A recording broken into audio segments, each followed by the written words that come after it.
Hi, this is Paul Ince, Tech Model channel regarding my update with 6 plus 1 as it were, because basically this is an addition to the original update I done earlier this afternoon. So this is going into a few details, and I'd just like to get started on this now because this is my second take, because the first one I ran out of time, I was talking too long. So here we go, stop talking so long. Right, here we go. So this is the Corvette update. This is the Wheelhouse. As you can see, it's got a raised deck inside now to correspond with the actual walkway around the outside. The reason for that is because I noticed that because I'm going to be putting a few little bits inside, not much at all, but a little bit of detail in there. I did notice that if someone walked in through the door here, they've noticeably fall 2.5 feet and break their legs or break their neck, depending on which happens first. And so what I decided to build a new walk. Switchy was doing his, God bless him, and he realised that he was lighting his, so he didn't need the deck inside because he was lighting it up and putting some gauze in there that actually tones the light down, softens the light, so you wouldn't see anything at all. So he did it, and then he realised he didn't have to. But as he said, it was practice makes perfect, and he's had a little practice. Anyway, so you can see what I've done. I haven't done the actual wireless area because you won't see that because of the fact that it's all blocked in around the side here. Just to show you that it's not, it looks nice there with the door and everything all in the place there. You can see that, but underneath it looks terrible. All I've done basically is covered the area in and reinforced it to make so that they actually had barriers for the actual, or beams for the actual floor to sit on. Then I put a really thick bit of card underneath in the centre to really give it a bit of extra support. Glued it in with timber extra thin all the way around, and it worked for a treat. So there you can see it's going to be lovely. Now my idea for the windows, I'll just mention that now, and when I do it I'll say what I've done. Is every single one of these windows, and there's how many? It's what, 1, 2, 3, 4, 6, 10, 14 windows. Basically, I'm going to cut windows to fit each one, and I can use my new tool called the Chopper 2, and I might do a little review on that later on. But at the moment, use the Chopper 2 to get the exact squares I need for these windows. Then I'll get clear perspex in there, and I'll obviously be using card glue to hold it in place. So, but anyway, you can see what I mean. And the other thing I've additionally added is, and I haven't shown this before, is this bit here, the walkway between the galley and the wheelhouse itself. Glued in place permanently now, and I don't know if you can see, well you can, there's a white plate there, goes across. The reason I put that is when I put the, if I put the wheelhouse on, just to explain it, when I put this wheelhouse on, and it should go like that, that's it, fits in nice and there you go. When you put the wheelhouse on, like that, I noticed, whoops, it's not glued, I noticed you could see straight down through there, and I thought, would they have that? Would they have a walkway where rain can pour or anything can pour, or even fall on their head below? I don't think they would, so I've put that in. I've got to put a bit of Tamra extra thin card filler in there. I'll explain what I mean later on in that area to actually show it. So that's done now, that looks nice, and it actually, when you put this on the ship like you saw earlier on, it all lines up wonderfully. The only thing I have got to do, as I explained on the ship, is put a bit of card down here like Richard did, give extra bit of support, and so there's not, apart from the walkway, there's no gap going in between there to get to squeeze in, so it's just through the hatchway. So I've got to be put a card. You'll see that next time when I do my next update. So there you go, that's what it's done so far. So if I move that over a bit more, there you go. Oh yeah, so that's that bit. So you can see what I mean by the actual wheel. That's what I've done so far. Right, next thing. In regards to this, one of the jobs I've got to do is drill some holes for the rail supports that come through these two hatches, so that they can come up from the steps this way and walk round this way freely into the deck, and the same with that one round to the captain as well. So there'll be railings round here. So I need to do the holes to support that. Well, once I find out what size hole I need for the railings, they will be glued into place quite quickly to get them in position. But that's one of the things. And also all around all these places we've got rails. I'm going to find out how many rails we need. We have looked into it, and I can't remember offhand how many there was. But I will be drilling the holes to make sure I've got places for the handrails to go around. Right, my flag locker on Richards. This is the if I put this here, it gives you an idea. That's where the captain would stand, if I put it like that. The flag lockers go here in the kit, and I believe Richard definitely has put his there. As you can see, I've took anything to do with placing that flag locker away, it's gone. So that's absolutely gone. So what I've done now is I'm going to be moving my flag locker over to this side, because it'll be over here, so this side, running along here. Because I noticed in one of the photographs it looked like it was a flag locker along this way. So I'm going to put mine there. It's still on the bridge area, but it's not actually in the place it would be. So, because if I have it there, basically when the bloke comes up, when the officer comes around their side, it wouldn't have much room to walk round the corner. And on the compass rose in the movie, he definitely comes out. One of the sub officers comes up both of these hatches sometimes during the film, and it comes up this one. So there's no flag locker there when you can see it. So mine's going to move, but that's not an issue anyway. Right, that's it. Next thing is this bit, the part there. I think it's to do with the Aztec stuff that's underneath the ship that's detecting submarines. This goes on the front. You might see a bit of shine. I've been doing a bit of filler in there. I've got a little bit of touch more there to make it smooth. I've got a little dab of that plastic card filler there. I've done it once and it just needs a little touch more. What I've done on this, and I'll come to the front first. You can see a white square there. That is a piece of plastic card. Nothing fancy, just glued inside there to give it the impression that there's a sliding door there, which can be slid aside to someone to look out, and that's in there. So that's quite a nice addition to it. Just a little simple thing like that just makes all the difference, rather than seeing a great big hole there. In the ship, when you see it coming towards there's a part in the ship, part in the film, the Cruel Sea film, where you see the compass rose coming towards some survivors in the sea, and as the German submarines decided to sit underneath the drowning seamen, as it were, or waiting for their rescue, and they have to drop death charges running through these seamen. And that window, when you look at it, is closed. So I've gone for the closing. Over the other side, on the compass rose in the film, and I don't think you can see that very good. I don't know if it's going to focus. Yeah, it might do. You can see a door frame in there. I've used plastic card again, and I've built a door frame. The door inside that actually goes inwards. That's why I didn't put the door on the outside. So the door is inside. And I also used my little bare metal foil scriber. I got this a long time ago. It's a really handy tool. And all I did then is put it inside there and went round the frame to give it a recess in there to give it a sense of depth. Not that you can see much of it when it's on the ship, but it is pretty much in good view. But if I run some washes inside there, it would go into that crevice and show you the door, and there'll be a definite demarcation line for the actual door. I've got to put a knob on there or some sort of door handle on there, but that's okay.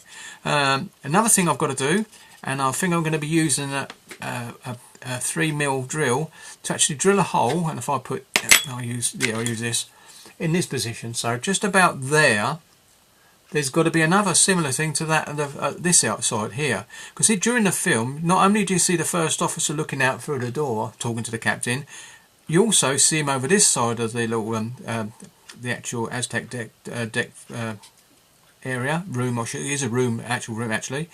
A little window there slides open, and he actually has a word with the captain from there as well. So I'll be putting that in, and I'm going to build a hole, file it down, to make it a bit square, to make it square from a circle.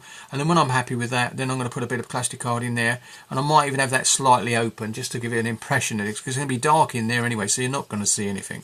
So that is that area. That's not finished yet, because I've got to put a little bit of fillet of white car plastic along here, all the way along the bottom, so that it actually lays flat with the deck when it comes. If I put it on here, you'll see what I mean. There we go. If I do that, oops, excuse me.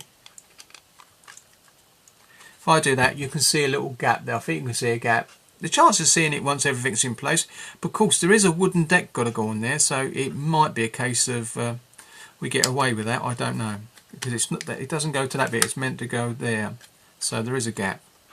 So that's what I've got to do. And you see under the doorway, I've got a bit of plastic weld to go in there, a bit of weld plastic to go there as well. But it's going on nice. I'm quite happy with that as well, so that's good. So that's that bit as well. Next thing is, because I've got 19 minutes to go, is the lighthouse, as we like to call it. Here she is. This is my new modified lighthouse. The reason being, there she is. That's what it is. And if I put the kit one on, one of the kit ones on, that's what it would look like. And if I could cut that bit off there and put it back on to this bit, that's what you'd see, sort of thing, with the base bit still there. But I cut that bit off because I needed the base, and this is what I ended up with. So, and this looks like the one in the film now. So I'm really pleased that this worked out really fine. You can just about make out the radar inside, I think, and you can just see the silhouette of it in there. And that's exactly what you're meant to see, a silhouette of it, not the actual thing. And all I did that to get that sorted out was basically cut that bit off. So, whoops, excuse me, that was clever, fingers. That would have been there. So I cut it off, threw it away. Then I had to figure out how to do this. Richard had a good idea. He said about using some periscope plastic that he sent me, wrap it round, and I'd most probably have had to overlap it. And I thought, do I want to do that? And I thought I'd rather keep that for periscopes, to be quite honest. But I've started to think about jars, plastic jars, or anything like this that's round. This type of round or anything. Not obviously super glue because it wouldn't be a holder. But basically, then I found out the True Earth jar was a clear, so I found out that it actually fitted perfectly over this when I cut the bottom off the jar, and it fitted on there lovely. So what I did then is I cut it to basically not much off this, similar to that, but I used a mitre, aluminium mitre in the shed with my Tamiya saw, the big saw that is, and cut it into a thin circle like that. So then originally, as Richard knows, is I cut that too long, so I made it as if that clear bit went all the way to the bottom. And I was quite happy for a while, and then I realised it was wrong until I got it like this. To get the bits, I needed a shelf for the glass bit to sit on, so I got a bit of square plastic that was bigger than this, and I got my trusty compass cutter, which is meant for cutting paper, believe it or not, on card.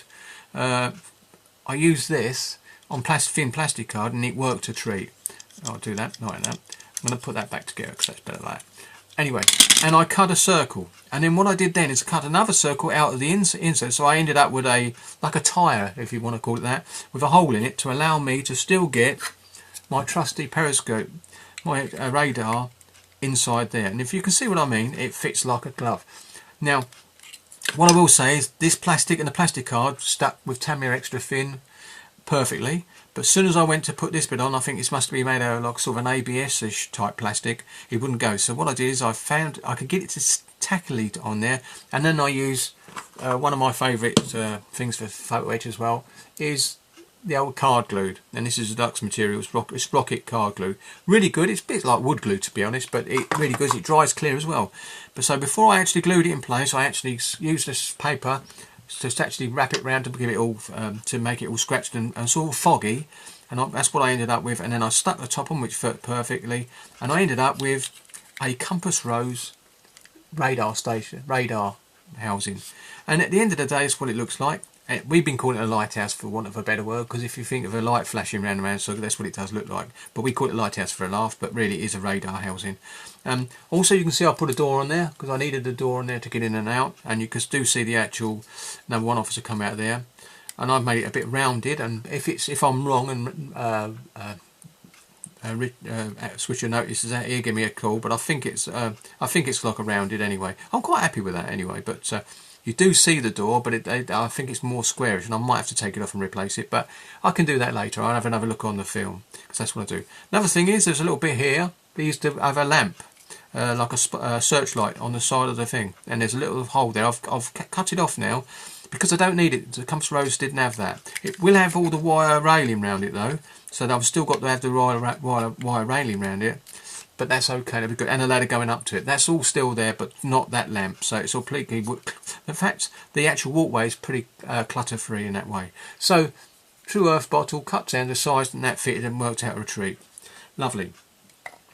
How many minutes? 15, still got 15. Right, next one is the funnel area. There we go.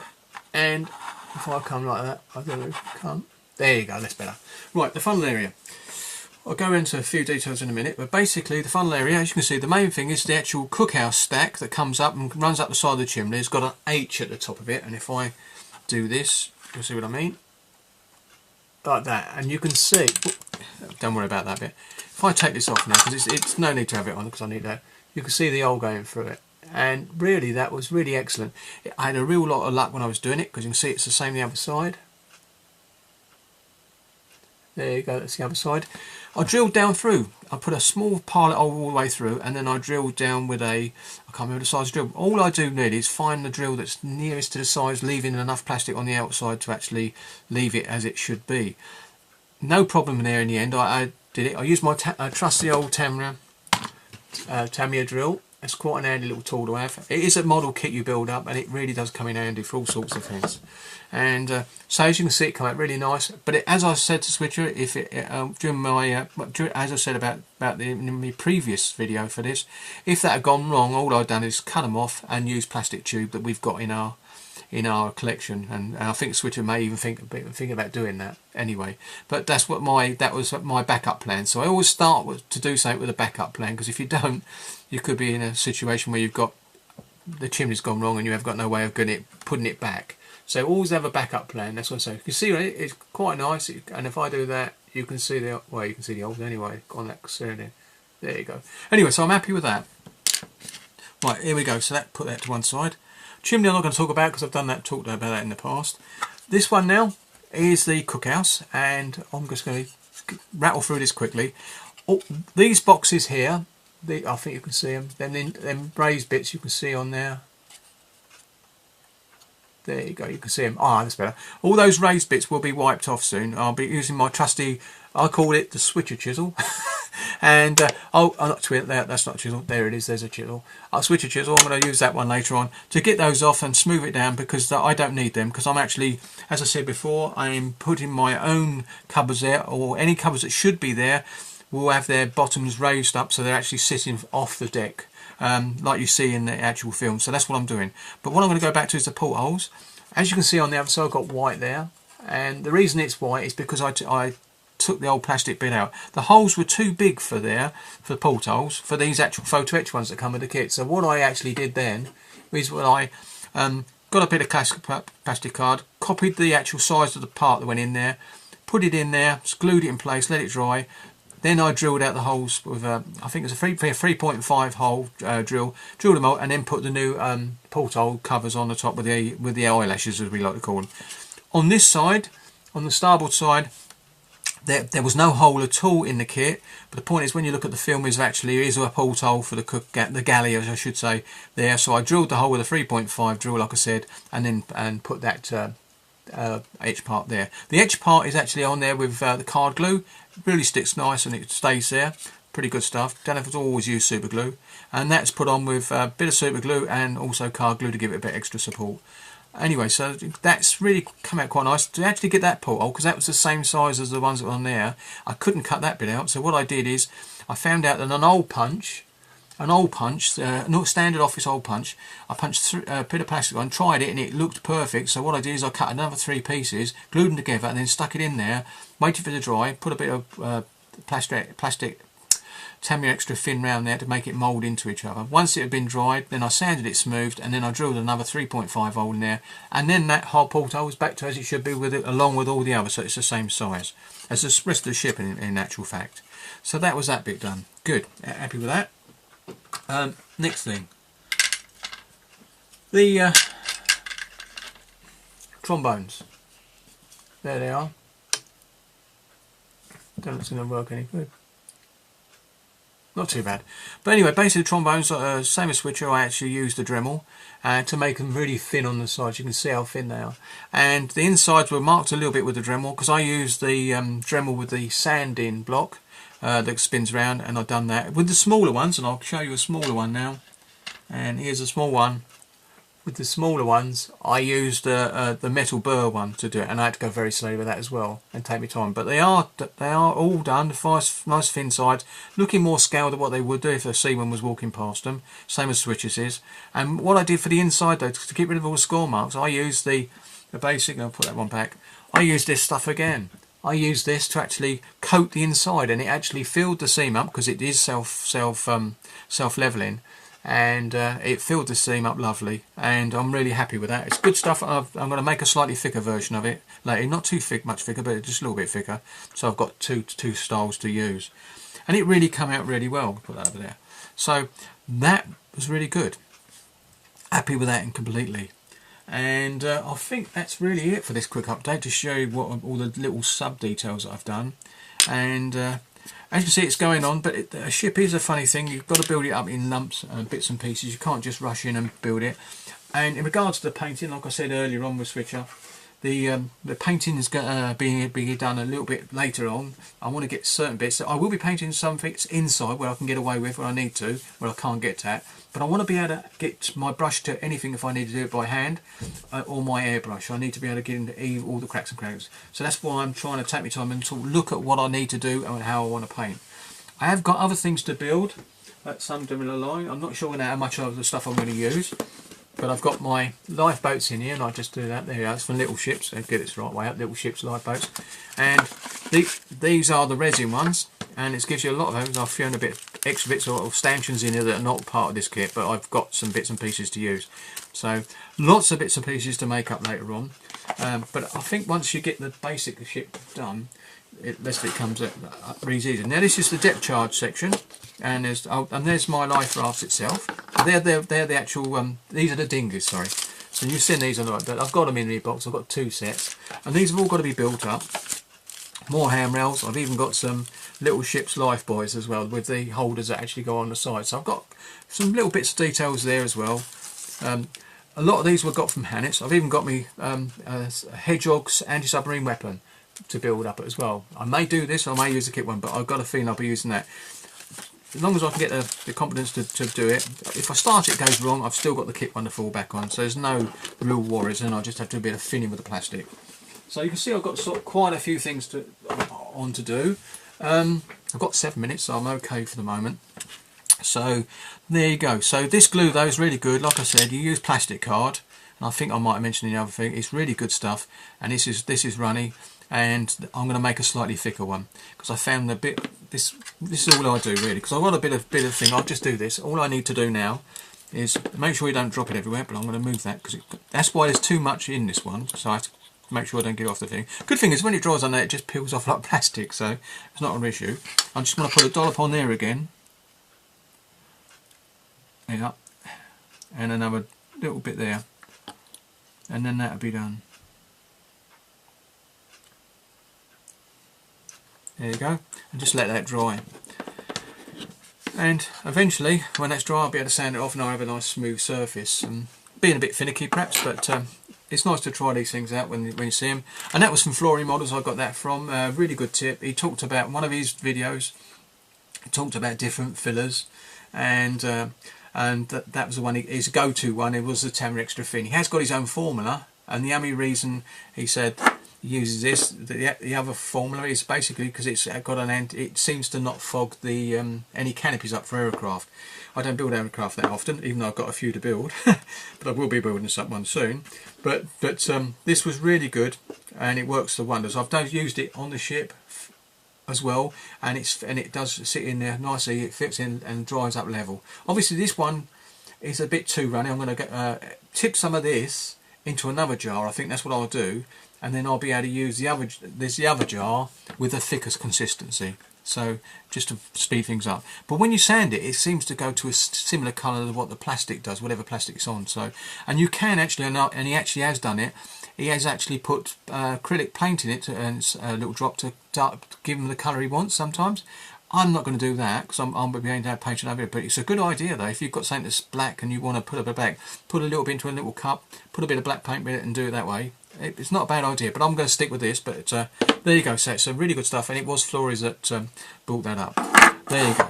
So that's the end of this update. Now I've got 5 minutes left. Last time the batch thing crashed on me, so I've had to redo it.